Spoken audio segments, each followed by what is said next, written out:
Ouf, ça y est, cette fois c'est officiel, les salles de cinéma sont rouvertes. Évidemment, croisons les doigts pour que ce ne soit pas provisoire. Mais vous pensez bien que cette formidable nouvelle ne va pas nous empêcher, ici à Pop Cinoche, de revenir de temps en temps vous proposer de voir, revoir ou de découvrir quelques bons films. Alors, on y va ?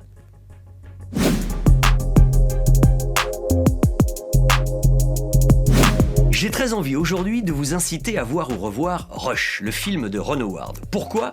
Eh bien, c'est d'ailleurs la première bonne raison, c'est que depuis déjà quelques semaines, vous le savez, c'est la reprise de la saison de Grand Prix de Formule 1. Ah, pour tous les passionnés, c'est la fête le dimanche désormais.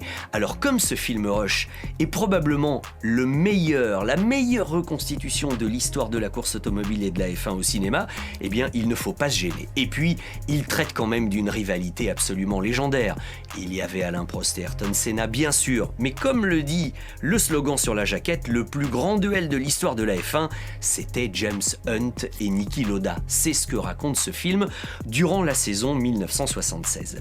La deuxième bonne raison, c'est que tout ce qu'on voit dans le film est réellement arrivé. On peut vraiment compter sur le souci d'exactitude et de reconstitution de Ron Howard, un peu comme il l'avait fait pour Apollo 13 d'ailleurs, dont je vous parlais voici une quinzaine de jours.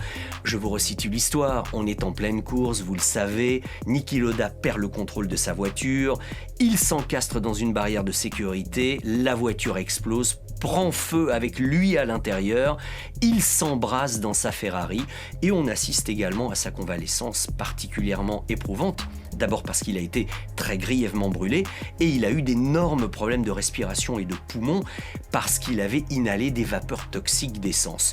Après avoir enduré ceci, est-ce que vous imaginez que 6 semaines plus tard, il était de retour au volant et sur les circuits et qu'en plus il a trouvé le moyen de redevenir champion du monde la saison suivante en 1977. Niki Lauda, ce héros. Je crois qu'on ne peut pas dire autre chose. Et ce film témoigne admirablement du mental incroyable de Niki Lauda. Et puis la troisième bonne raison, c'est que Niki Lauda s'est lui-même beaucoup impliqué, investi dans la création du film, d'abord en tant que consultant au scénario pour que justement ce qui est dit soit la pure vérité. Et d'ailleurs, il a fait un très beau compliment au film.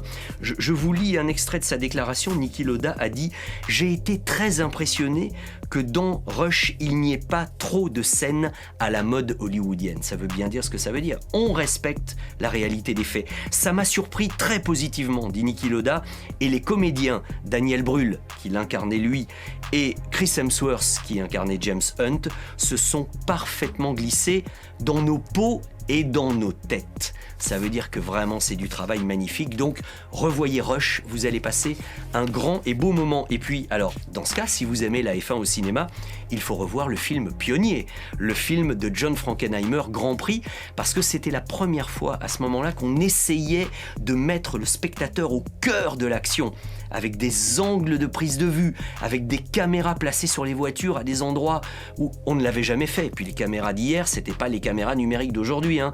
Donc c'est un vrai tour de force, ce film Grand Prix. Voyez Rush et Grand Prix, ce sera pour vous une soirée sur les chapeaux de roue. D'autant que quand on le veut vraiment, on trouve toujours le temps.